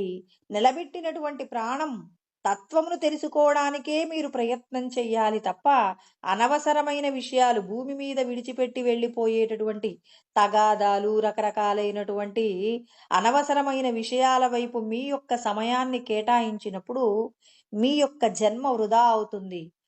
మళ్ళీ ఈ జీవుడు పుట్టకుండా చేసుకోగలిగినటువంటి గొప్ప ఉపాధి మానవ ఉపాధి. ఈ మానవ ఉపాధితో భగవంతుణ్ణి మనం తెలుసుకునే ప్రయత్నం చెయ్యాలి. కాబట్టి ఇక్కడ కృష్ణ పరమాత్మ అందుకే మనకు ఎన్నో నియమాలు చెప్పారనమాట. మరి గాలి వీచనటువంటి చోట మాత్రమే దీపం ప్రకాశిస్తున్నట్టు ఎక్కడైతే ఇంద్రియాలు నిగ్రహించబడతాయో అక్కడ మాత్రమే ఆత్మను తెలుసుకోగలిగినటువంటి స్థితి జీవుడి యొక్క మనస్సుకు లభ్యమవుతుందని, మనస్సు ద్వారా భగవంతుణ్ణి తెలుసుకోవడానికి ఇక్కడ ఒక శ్లోకం చెప్పారు. యత్రో పరమతే చిత్తం నిరుద్ధం యోగ సేవయ యత్ర చైవాత్మనాత్మానం పశ్యన్నాత్మని తుష్యతి అని కృష్ణ పరమాత్మ మన మనస్సు ద్వారా భగవంతుణ్ణి ఎలా తెలుసుకుంటాం, తెలుసుకునే విధానం చెప్పారండి. ఏమంటారంటే యత్రో పరమతే చిత్తం నిరుద్ధం యోగ సేవయ. యోగము చేత, యోగమును అభ్యాసం చేయడం అంటే దేహ సంబంధమైన విషయాలను నిగ్రహించి ఆత్మకు సంబంధించినటువంటి విషయాల పట్ల శ్రద్ధ పెట్టి ఏది శాశ్వతం ఏది అశాశ్వతం, నిత్య అనిత్య వస్తు వివేకాన్ని కలిగి అనిత్యమైన అంటే నశించిపోయే విషయాల మీద శ్రద్ధ తగ్గించి భగవంతుణ్ణి చేరుకోవడానికి భగవంతుడు చెప్పినటువంటి మార్గంలో ప్రయాణం చేసేయటంలో ఎవరైతే కృతకృత్యులై ఉంటారో అప్పుడు వాళ్ళ మనస్సు ఏమవుతుందట అంటే ఇంద్రియ విషయాలు, ఏదైనా ఒక వస్తువు కనపడ్డప్పుడు ఎవరో తిడుతున్నారు అంటే భగవంతుడు నేను చేసిన పాపపు కర్మకు ఇతడి రూపంలో ఈశ్వరుడు తిడుతున్నారని మనల్ని మనం గనక ఎమోషన్స్ గనక కంట్రోల్ చేసుకున్నాం, ఉద్వేగాలు నియంత్రించుకోగలిగామనుకోండి, అప్పుడు ఒక వ్యక్తి 4 మాటలు తిడుతున్నాడని యువతలో ఉన్న వ్యక్తి ఏమీ మాట్లాడటం లేదు. అప్పుడు అవతల వ్యక్తికి కోపం వస్తుంది. సిగ్గులేదు వీడికి అని వెళ్ళిపోతాడు. అయినా పర్వాలేదని చెప్పి ఈయన పట్టించుకోలేదనుకోండి, ఎందుకు అనవసరమైన విషయంలో చేతులు పెట్టామనేది ఏమంటారు, ఇప్పుడు అనవసరంగా అగ్నిలో మనం చేతులు పెట్టామనుకోండి మన చేతులు కాలిపోతాయి. అదే విధంగా అవతల వాడికి ఏదో మన దగ్గర నుంచి రావాలి, అది మన దగ్గర నుంచి వాడు పొందలేకపోయాడని వాడు కోపంతో మనల్ని తిట్టేసిపోయాడు. ఇప్పుడు తిట్టిపోవడం వల్ల మనం మళ్ళీ వాడి కోసం అని చెప్పి ఇంకో 2 మాటలు మాట్లాడటం కంటే మౌనంగా ఉండే ప్రయత్నం చేశామనుకోండి వాడు వెళ్ళిపోతాడు. అంటే ఇప్పుడు వాటిని ఏం చేయాలి, నిగ్రహించగలగాలి, నిరోధించగలగాలి. ఇవన్నీ నేను చేసిన కర్మముల యొక్క ఫలమే. ఒకవేళ వాళ్ళు తిట్టిన మాటలకు మనకు బాధ కలిగితే ఈశ్వరా క్షమించండి, తెలుసో తెలియకో నేను ఏ జన్మలో వాళ్ళని బాధ పెట్టానో, ఒకవేళ ఈ జన్మలో వాళ్ళని బాధ పెట్టానో తెలీదు స్వామి, నన్నైతే మన్నించండని ఈశ్వరుడికి ఒక క్షమాపణ చెప్పి అవతలి వారి యొక్క కోపం తగ్గేలాగా మీరే ఉపశమనాన్ని కలిగించాలని అవతలి వారి యొక్క క్షేమం కూడా మనం కోరుకుంటే భగవంతుడు మనకేం చేస్తాడంటే, అంటే ఇక్కడ మనం కొంత ఉపశమనాన్ని పొందినప్పుడు ఏమవుతుందండి, మనస్సులో ఉద్వేగము పొందవలసిన స్థితిలో నిరోధం అనేది సంపాదించుకున్న నిగ్రహ శక్తి ఏమైంది, నీ యొక్క శ్వాసలను పొదుపు చేసి. రుచికరమైన పదార్థం ఉంది, ఆ పదార్థాన్ని మనం తింటున్నప్పుడు మితానికి మించి తక్కువగా తిన్నాం, అప్పుడు అదేమవుతుంది, నీ శ్వాసలు అధికంగా ఖర్చు కానివ్వకుండా కాపాడుతుంది. అవతలి వారు ఉద్రేకపడుతున్న సందర్భంలో ఎలా ఉండాలో చెప్పారండి. యదా సంహరతే చాయం కూర్మోంగానీవ సర్వశః ఇంద్రియాణి ఇంద్రియార్థేభ్యః తస్య ప్రజ్ఞా ప్రతిష్ఠిత అని మనకు 2వ అధ్యాయంలో 58వ శ్లోకంలో మనకి తాబేలును ఉపమానంగా కొన్ని చోట్ల మాత్రమే ఉపమానాలు వాడతారు. కృష్ణ పరమాత్మ ఎక్కువగా ఉపమానాలు వాడరండి. అక్కడ చెప్తారు, తాబేలు తనకు ప్రమాదం జరుగుతుంది అనుకున్నప్పుడు తానేమవుతుంది, తన శరీరంలో ఉన్నటువంటి అవయవాలన్నీ లోపలికి ముడుచుకొని రాయి స్వరూపంగా కనపడుతుంది. మనకి కూడా ఏదైనా అనవసరంగా ఇక్కడ ఏదైనా గొడవ జరుగుతుందేమో, ఇక్కడ ఉన్నటువంటి పదార్థాల చేత నేను అధికంగా తిని నా శరీరానికి అనారోగ్యాన్ని తెచ్చుకుంటానేమో అనుకున్నప్పుడు మనం కూడా తాబేలులాగా ఏం చేయాలి? ఇంద్రియార్ధేభ్య అన్నాడు. ఇంద్రియములను ఇంద్రియార్థములు అంటే శబ్ద స్పర్శ రూప రసగంధాదులకు సంబంధించి మనం వాటి యందు ఏం చేయాలి? తాబేలు ఎలా అయితే తన ఇంద్రియాలను తన అవయవాలను ముడుచుకుంటుందో అదే విధంగా మనం ఏం చేయాలి? వాటి పట్ల ఆసక్తి లేకుండా ప్రవర్తించినప్పుడు అది మనల్ని ప్రమాదంలో నుంచి బయటపడవేస్తుంది. యత్రో పరమతే చిత్తం నిరుద్ధం యోగ సేవయ. యోగమును అభ్యాసం చేస్తున్నప్పుడు ఎప్పుడైతే మనం ఇంద్రియాలను మనస్సును కూడా నిగ్రహించి బయట ఉన్నటువంటి బాహ్య విషయాలపైన నిగ్రహాన్ని సంపాదించినప్పుడు ఆ నిగ్రహము చేత ఏమవుతుంది? మనస్సు కొద్దిగా ఏమవుతుందంటే విరక్తి భావనతో ఉంటుందండి. అలా విరక్తి భావనతో ఉన్నటువంటి మనస్సు ఒకచోట ఎత్రో పరమతే చిత్తం అంటే మన మనస్సట ఒక చోట శాంతిని పొందుతుందట. అంటే చూడండి, మొదట ఏమైంది? ఆయా విషయాలను నిగ్రహించడంలో కొంత కష్టపడిందండి. మనందరం కూడా ఇప్పుడు సాధన చేసేటప్పుడు బ్రాహ్మీ ముహూర్తంలో నిద్ర లేవాలంటే కొంచెం కష్టం. అప్పుడు కొంచెం క్లేశాన్ని పొందుతాం. కానీ బ్రాహ్మీ ముహూర్తంలో లేచి సాధన ప్రారంభిస్తే ఇంటిలో ఉన్న వ్యవహారాలు కూడా అంటే మనం ఇంట్లో చేసే పనులు కూడా చాలా సులభంగా తొందరగా అయిపోతాయి.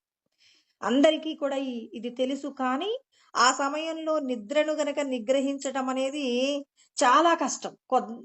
ఏదో ఒక పెద్ద లక్ష్యం ఉంటే తప్ప సాధ్యం కాదు. ఇప్పుడు ఇంట్లో దేహ సంబంధమైన విషయాలలో అయితే బాగానే కంట్రోల్ చేసుకుంటామండి. కానీ దేహ సంబంధమైనటువంటి విషయాలకు ఎందుకు ఇష్టపడతాం? పిల్లవాడిని పొద్దునే ట్యూషన్కి వెళ్తాడు, వాడు 5 గంటలకే వెళ్తాడంటే 3 గంటలకు లేచి వాడికి కావలసినవన్నీ చేయడంలో మనం ఏమాత్రం ఇబ్బంది పడం. పొద్దున్నే 4 గంటలకల్లా దీపం పెట్టేయాలి అన్నారనుకోండి, అబ్బో ఇది కష్టమైన విషయం, నిద్ర లేవాలంటే తలనొప్పి వస్తుందండి అని ఎన్నెన్నో కారణాలు చెప్తాం.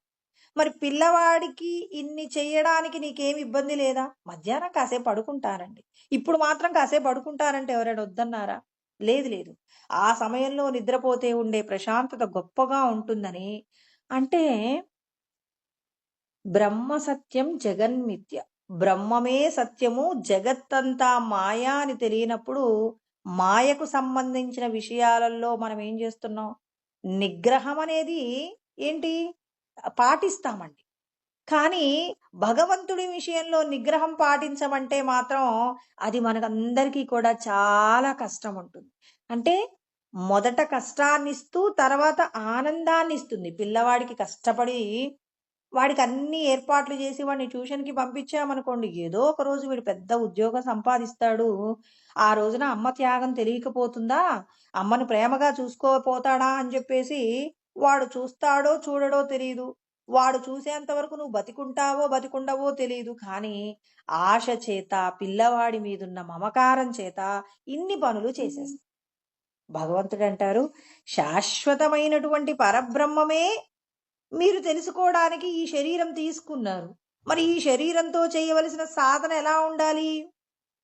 భగవంతుడు శాస్త్రంలో ఏదైతే ఆచరించమని చెప్పారో ఆచరించమనినటువంటి సత్యాన్ని ఆచరించడానికి మనకు భగవంతుడు శాస్త్రంలో చెప్పబడిన విషయాల పట్ల పెద్దగా అవగాహన లేకపోవడం వల్ల మనం ఏం చేస్తామంటే ఇలాంటి సాధన చేయడంలో వెనకబడతామండి. భగవంతుడే సత్యము, ఈ జగత్తంతా మిథ్య అనేటటువంటి భ్రాంతి స్థిరపడింది. అప్పుడు ఆ స్థిరపడినప్పుడు ఏమవుతుంది అంటే మనం ఖచ్చితంగా ఈశ్వర సంబంధమైనటువంటి సాధన యోగులు చేయగలుగుతారు. యోగమును పొందాలి అనుకున్నప్పుడు చేయగలుగుతామండి. యోగమును నేను పొందాలనుకుంటున్నాను కాబట్టి నేను బ్రాహ్మీ ముహూర్తంలో లేస్తానని బ్రాహ్మీ ముహూర్తానికి సంబంధించిన సాధన, మితమైనటువంటి ఆహారము, మితమైనటువంటి విధంగా జీవించేలాగా మన యొక్క ఆచార వ్యవహారాలు, మన పద్ధతులన్నీ కూడా యోగమును పొందడానికి కావలసిన విధంగా మన కుటుంబాన్ని దిద్దుకుంటాం. అలా దిద్దుకున్నప్పుడు ఇప్పుడు కొంత ఏమవుతుంది? అలజడి ఏర్పడుతుంది. ఇప్పుడు ఏంటంటే ఫంక్షన్లకి వెళ్ళట్లేదు. యోగమును పొందేవాళ్ళు ఎలా ఉంటారంటే అందరూ కూడా శుభ, అశుభ కార్యక్రమాలకు వెళ్ళిపోతూ ఉంటారు. వీళ్ళు మాత్రం యోగం కోసమని చెప్పేసి భగవంతుడు చెప్పిన దైవ సంబంధమైన విషయాల కోసం ప్రయత్నం చేస్తూ ఉంటారు. అలా ప్రయత్నం చేస్తూ ఉన్నప్పుడు ఏం జరుగుతుందంటే, కొంత ఏమవుతుంది అంటే సంఘర్షణ ఏర్పడుతుంది. ఆ సంఘర్షణను గనక భగవంతుడు కోసం, కంటికి కనపడని భగవంతుడు కోసం, కంటికి కనిపించే వాళ్ళను నిర్లక్ష్యం చేస్తున్నారని, ఈ దేహ సంబంధమైన విషయాలలో చాలా రకాలైనటువంటి సంక్లిష్టతలు, ఎన్నో రకాలైనటువంటి వ్యతిరేక భావనలన్నీ కూడా మనకు ఎదురవుతాయి. ఎందరెందరి చోట మనం ఏమవుతుందంటే మాటలు పడవలసి వస్తుంది. కంటికి కనపడని భగవంతుడు ఉన్నాడని నమ్మి ఆయనే లోకాలన్నీ నడిపిస్తున్నాడని, ఎవరైతే ఎన్ని కష్టాలొచ్చినా ఆయన కోసం భగవంతుడే శాస్త్రంలో ఇన్ని విషయాలు చెప్పారని, ఆ విషయాలన్నీ ఆచరిస్తున్నటువంటి సద్గురువులు చెప్పిన మాటలను మననం చేస్తూ, భగవంతుడిని నేను ఖచ్చితంగా చేరగలనని భగవంతుడిని నిరంతరం మనసులో స్మరణ చేసుకుంటూ ఎవరైతే సాధన చేస్తారో అలాంటి వారికి శాంతి దొరుకుతుందట. ఇక ఆ మనసు ఏమవుతుంది అనంటే ఒక చోట ఆగిపోతుందట. ఇప్పటి వరకు దేహ సంబంధమైన విషయాలలో నాకు ఇష్టమైన మామిడికాయ పప్పు తిన్నాను, అబ్బా ఎంత బాగుందో అనుకున్నాను. మరి అంటే అప్పటికప్పుడు వచ్చేటటువంటి తాత్కాలికమైన ఆనందం కోసం పరిగెత్తేటటువంటి జీవుడు ఆయా విషయాలన్నింటి పట్ల ఆసక్తిని తగ్గించుకొని, అన్ని విషయాలండి, ఇక ఈ సృష్టిలో, ఈ భూమి మీద జగత్తులో కనపడుతున్న అదృశ్యం తన్నశ్యం, కంటికి కనపడుతున్న ప్రతి విషయాన్ని కూడా నిగ్రహిస్తూ లోపట ఉన్నటువంటి పరమాత్మ యొక్క అనుభూతి పొందడం కోసం కళ్ళు మూసుకున్నప్పుడు ప్రశాంతాత్మ విగతభి, ప్రశాంతంగా అలా కూర్చొని దేని పట్ల భయం లేదు, అన్నింటినీ నడిపించేదా ఈశ్వరుడే అని బ్రహ్మచారి వ్రతే స్థిత, మరి బ్రహ్మచారి వ్రతాన్ని పాటిస్తూ బ్రహ్మమునందు తరించాలనేటటువంటి ఆ కోరికతో అలా ధ్యానమునందు కూర్చున్నప్పుడు మనస్సంయమ్యమచ్చిత్తో యుక్త ఆసీతమత్పర, భగవంతుడి యందు మనస్సును ఏం చేస్తున్నాం, లగ్నం చేసి భగవంతుడినే స్మరణ చేస్తూ ఉన్నప్పుడు ఆ మనస్సు లోకంలో ఎప్పుడు ఎన్నడూ కని విని ఎరుగనటువంటి ఒక ఆనంద స్వరూపమైనటువంటి భగవంతుడిని దర్శనం చేస్తుందట. ఎత్ర చైవాత్మనాత్మానం పశ్యన్నాత్మని దుష్యతి. చూడండి ఇక్కడ చెప్పారు, ఆయన ఏమంటున్నారు, తన లోపట ఉన్నటువంటి, అంటే తను ఎప్పుడు, అందుకే కళ్ళు మూసుకొని ఉపనిషత్తుల్లో ఒక మాట చెప్తారు. ఏమంటారు అనంటే, పరాంచికాని వ్యతృణ స్వయంభూ తస్మాత్ పరాన్ పశ్యతి నాంతరాత్మన కచ్చిద్దీర ప్రత్యేగాత్మనమైక్షత్ ఆవృత చక్షురమృతత్వమిచ్చనని కఠోపనిషత్తు యందు యమధర్మరాజు చెప్పిన మాట అండి. అంటే ఇంద్రియాలన్నీ కూడా బాహ్యమైన విషయాలలో మాత్రమే అవి ఎలా ఉంటాయి, హుషారుగా ఉత్సాహంగా ఉంటాయి. లోపట ఉన్న ఆత్మతత్వాన్ని అనుభూతి పొందగలిగిన స్థితి ఇంద్రియాలకు ఉండవు. కాబట్టి ఈ ఇంద్రియాలను బాహ్యమైన విషయాలు అనుభవించకుండా ఒక జీవుడు ఏం చేస్తాడు అంటే, ఒకానొక వ్యక్తి సాధకుడు ఏం చేస్తాడంటే, మనస్సు చేత ఇంద్రియాలను నిగ్రహించి ఆ మనస్సుని ఎటు తిప్పుతాడు అనంటే భగవత్ సంబంధమైనటువంటి సాధన వైపు తిప్పుతాడండి. కచ్చిద్దీర ప్రత్యేగాత్మనమైక్షత్ అంటే కచ్చిద్దీర అంటే ఒకానొక ధీరుడైనటువంటి వ్యక్తి ఈ లోకంలో ఉన్న ఏ విషయాలు నాకు అవసరం లేదు, వీటన్నింటినీ నడిపించే భగవంతుడిని మాత్రమే నేను దర్శనం చెయ్యాలనుకుంటున్నానని ఆయన కోసం లోపట ఏం చేస్తుంటాడు, ప్రశాంతమైనటువంటి ఆ మన ప్రవృత్తి చేత లోపటున్నటువంటి భగవంతుణ్ణి దర్శనం చేయడానికి ఆయన ఏం చేస్తాడు, చూపుని లోపలికి తిప్పి ఆ లోపటున్న భగవంతుడి కోసం ప్రయత్నం చేస్తాడట.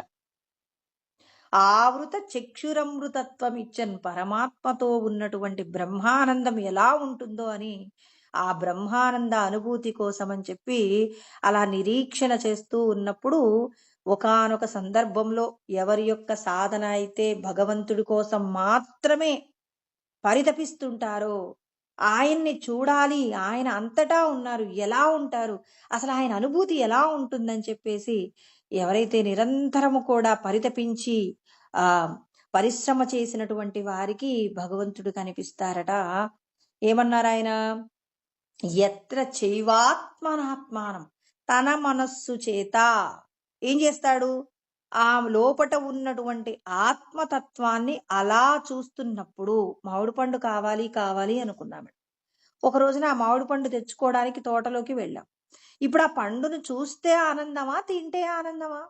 చూస్తే ఆనందం కలుగుతుంది, కానీ ఆ ఆనందాన్ని పూర్ణంగా అనుభవించడం అంటే తుష్యతి, అనుభవించడం. ఆ పండును తింటున్నప్పుడు ఎంతటి గొప్పదైనటువంటి అనుభూతి కలుగుతుంది అంటే, నేను కోరుకున్న పండు నేను తింటున్నాను అనుకోండి, ఒక 4 సంవత్సరాల పాటు ఏదో ఒక గొప్ప పండు, ఇది పలానా మామిడి పండు బాగుంటుందని చెప్పారు. ఆ పండు మన దగ్గర దొరకదు, ఏదో ఒక ఊరు వెళ్తేనే అక్కడ దొరుకుతుంది అన్నారు. ఆ పండు కోసం వెళ్ళాలనుకుంటున్నాం, ఎన్నో ప్రయత్నాలు చేశాం.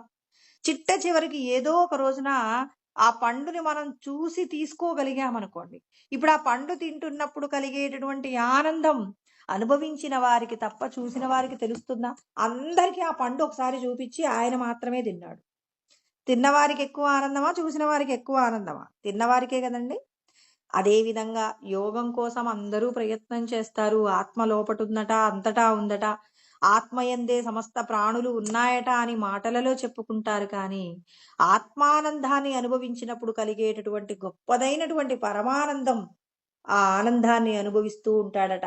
అందుకే పశ్చన్నాత్మని తుష్యతి, అలా లోపటున్న ఆ సర్వేశ్వరుడిని చూస్తూ ఆయనలో ఉన్నటువంటి బ్రహ్మానందము చేత రమిస్తూ ఉంటాడు. అందుకే మనకు 5వ అధ్యాయంలో కృష్ణ పరమాత్మ చెప్పారు, యోంతఃసుకోంతరారామ తదాంతర్జ్యోతిరేవయ సయోగి బ్రహ్మ నిర్వాణం బ్రహ్మభూతోదిగచ్చతి అని 5వ అధ్యాయం 24వ శ్లోకంలో చెప్తారండి. సుకోంతరారామ, ఆ సుఖమట ఎప్పుడు అనుభవించలేదట. ఈ శరీరాలు కొన్ని కోట్ల శరీరాలు పొందాము, కానీ ఆ శరీరాలతో పొందనటువంటి సుఖం పొందుతామట. ఎక్కడా? లోపట ఉన్న ఆత్మరాముడి యందు. తదాంత జ్యోతిరేవయ, మరాయన ఎలా ఉంటాడు? వెలుగులకు వెలుగైనటువంటి ఆ పరంజ్యోతి స్వరూపాన్ని దర్శనం చేస్తున్నప్పుడు ఆయన పొందేటటువంటి పరమానందం, ఈ శరీరము అతి తేలికైపోయి ఇక తాను గొప్పదైనటువంటి బ్రహ్మానంద స్థితిలో పారవశ్యాన్ని పొందుతూ ఉంటాడట. ఆ పారవశ్యం ఇదివరకెన్నడూ తెలియదు, ఎన్ని జన్మలలో తెలియదు. అంటే తన స్వస్వరూపంలో అంతటి ఆనందం ఉంటుంది. మనస్సు ఆనందం అనేటటువంటి సముద్రంలో తేలియాడేటటువంటి గొప్పదైన వస్తువు అండి. ఆ ఆనందంలో పుట్టిన పిల్ల కాబట్టే మన మనసు ఎప్పుడూ అప్పటికప్పుడు ఆనందం పొందాలంటుంది. ఆయా జన్మలలో, అంటే మానవ శరీరం కాకుండా వేరే శరీరాలలో మరి కనపడిన ప్రతిదీ అనుభవించే ప్రయత్నం, ఇది మంచి ఇది చెడు అని తెలియక ఆనందం కోసం వెంపర్లాటలాడుతూ ఆ జీవుణ్ణి ఏం చేస్తుందంటే, ఇంద్రియాల ద్వారా ఏ విషయాన్ని చూస్తే ఆ విషయాన్ని అనుభవించమని ఆజ్ఞాపిస్తుంది. ఆ ఆజ్ఞాపనతో ఇంద్రియాలన్నీ ఆ పనులు చేస్తాయి, జీవుడు వాటిని అనుభవిస్తాడు. కానీ మానవ శరీరంతో ఏది మంచి ఏది చెడు అని చెప్పేసి కొంత నిరీక్షణ ద్వారా, అందుకే అంటారు కదండి, కొంత నిరీక్షణ చేయడం వల్ల పొందేటటువంటి ఫలం గొప్పగా ఉంటుంది. అప్పటికప్పుడు వచ్చేటటువంటి ఫలాలు తియ్యగా ఉండవచ్చేమో, కానీ వాటి చేత ప్రమాదం ఉంటుంది. కొంత కష్టం నిమిత్తంగా వచ్చిన ఫలం పరమశాంతిని అందిస్తుంది అనడంలో ఎంతో గొప్పదైన సాధన. ఎంతో దేహ సంబంధమైన విషయాలలో మితమైనటువంటి ప్రవర్తన, మితమైనటువంటి జీవన విధానాన్ని గడుపుతూ ఆ భగవంతుణ్ణి తెలుసుకోవాలని ఎవరైతే నిరంతరం, ఎవరి హృదయం అయితే పరితపిస్తుందో, ఆ పరితపించినటువంటి వారి యొక్క హృదయం భగవంతుణ్ణి తెలుసుకోవడానికి ఎన్ని కష్టాలొచ్చినా ఆ కష్టాలన్నింటినీ కూడా ఓపికగా వాటన్నింటినీ ఓర్చుకుంటూ భగవత్ సంబంధమైన సాధన, ఆ భగవంతుడికి ఇందాక ఇంకొక మాట మర్చిపోయానండి, ఏంటంటే భగవంతుణ్ణి ఆ పూజిస్తూ మొట్టమొదటి ఏం చెప్పాను? స్వవిచారణ, తర్వాత శాస్త్ర పరిశీలన, తర్వాత గురువాక్య మననం, తర్వాత భగవత్ సంబంధమైన పూజ, తర్వాత మరి ఆత్మస్వరూపంగా ఉన్నటువంటి ప్రతి ఒక్క ప్రాణిలో 84 లక్షల రకాల ఉపాధుల యొక్క ఆనందానికి, అంటే తన వంతుగా ఆత్మస్వరూపాలన్నింటికీ కూడా ఆనందాన్ని కలిగించేటటువంటి ప్రయత్నం చేసినప్పుడు మనం పరమశాంతిని పొందగలిగినటువంటి బ్రహ్మానందాన్ని పొందుతాం. అంటే అన్ని ప్రాణుల పట్ల కూడా సర్వభూత హితే రతాః, సమస్త ప్రాణుల యొక్క హితము కోసం ఎవరి హృదయమైతే పరితపిస్తుందో, అంటే నేను ఎవరిని సంతోషపెడుతున్నాను? ఈశ్వరుడినే సంతోషపెడుతున్నాను. నేను అన్నం పెడితే ఎవరు తింటున్నారు? ఒక వ్యక్తి కాదు, భగవంతుడే తింటున్నాడు, ఆయనే సంతోషపడుతున్నాడని, ఆ భగవంతుడికే నేను సహాయం చేస్తున్నాను, భగవంతుడికే ఇస్తున్నానని, ఆ భగవంతుడు అన్ని ఉపాధుల రూపంలో ఆత్మయే ఉందని, మరి ఆత్మను సంతోషపెట్టే ప్రయత్నంగా, అన్ని ప్రాణులకు సాక్షిగా ఉన్న ఆత్మను సంతోషపెట్టే ప్రయత్నంగా ఎవరైతే బాహ్యమునందు జీవిస్తుంటారో అలాంటి వారు ధ్యానమునందు మరి తన యొక్క స్వస్వరూపమైనటువంటి ఈశ్వరుడితో రమించగలిగిన స్థితి కలుగుతుందని ముందు సాధన గురించి చెప్పారు. ఆ సాధన ద్వారా లోపట ఉన్నటువంటి బ్రహ్మానందాన్ని పొందడానికి కావలసిన స్థితి గురించి ఇక్కడ కృష్ణ పరమాత్మ వివరణ చేసి ఉన్నారండి. ఇంకా ఈ శ్లోకాలలో చెప్పబడిన విషయం ఏంటి? తన లోపట ఉన్నటువంటి ఆత్మను మనసేం చేస్తుంది? ఎప్పుడూ చూడనటువంటి స్వస్వరూపాన్ని దర్శనం చేస్తూ అక్కడ ఉన్నటువంటి ఆనందము చేత రమిస్తూ ఉంది. అలా రమిస్తూ ఉన్నప్పుడు తనకేం జరుగుతుందో, అంటే ఒక సాధకుడికి ఆత్మయందు రమిస్తూ సమాధి స్థితిలో ఉన్నప్పుడు ఏ విధమైనటువంటి స్థితి ఉంటుందో తర్వాత శ్లోకాలలో వివరణ చేశారు. వాటిని మళ్ళీ మనం రేపు తెలుసుకుందామండి. ఓం సహనావవతు సహనౌ భునక్తు సహ వీర్యం కరవావహై తేజస్వినావధీతమస్తు మా విద్విషావహై. ఓం శాంతి శాంతి శాంతి. ఇలాంటి మరిన్ని ఆధ్యాత్మిక ప్రవచనాల కోసం మా ఛానల్ని సబ్స్క్రైబ్ చేసుకోండి.